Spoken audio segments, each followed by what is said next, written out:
Okay, so I've been breaking out pretty bad and you can just see what's going on. Not only are they cystic pimples, but they scar so bad and for so long. And because of these breakouts, I basically had to change my makeup routine because I couldn't do this whole like coverage thing. I'm not going to claim that this is good for your acne. It probably isn't, but this is how I cover this all up. It's actually important to do your eyebrows first because since you're doing heavy foundation, you don't want your brows to get all like gross and clumpy. Make sure your skin is hydrated. That's the basic step. So like put on moisturizer. I've been using the Skin Fix one recently. Now the key to success, foundation, and the Fenty Soft Lit.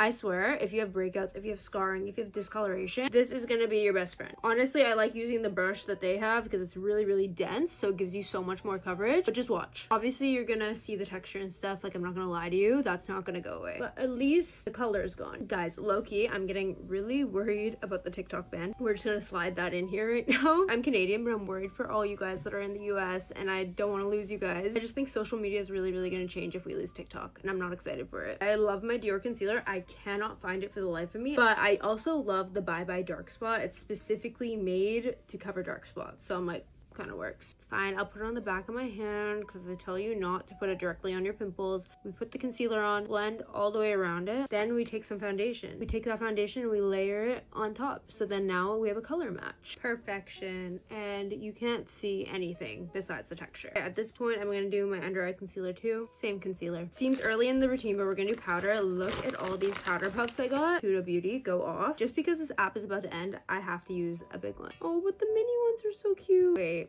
I might have to do the mini. I love the Maybelline Fit Me powder, so I feel like I'm gonna love the Huda Beauty. It's basically a dupe for this.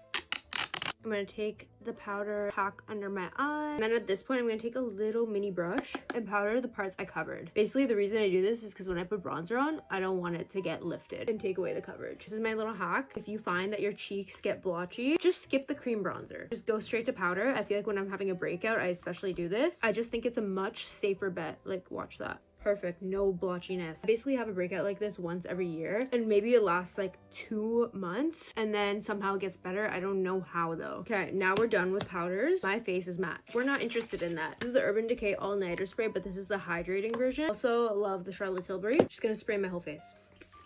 Get it back to cream, you know? You really have to wait for this to dry or your makeup will end up blotchy, so just wait. Why not try a new blush while we're here? Whatever blush you please, you can use. I'm gonna use the new Huda Beauty Strawberry Cream. Look how cute the packaging is. This is what you're not gonna do. You're not gonna put this blush onto your cheek directly. Put it on the back of your hand, especially when you have breakouts and you have a lot of blotchiness. Okay, take a little blush brush, apply that to your cheeks. I had full-on acne before I was on birth control. I started birth control 10 years ago. So I'm very nervous for the time I get off of it because I just know this is all gonna happen maybe 10 times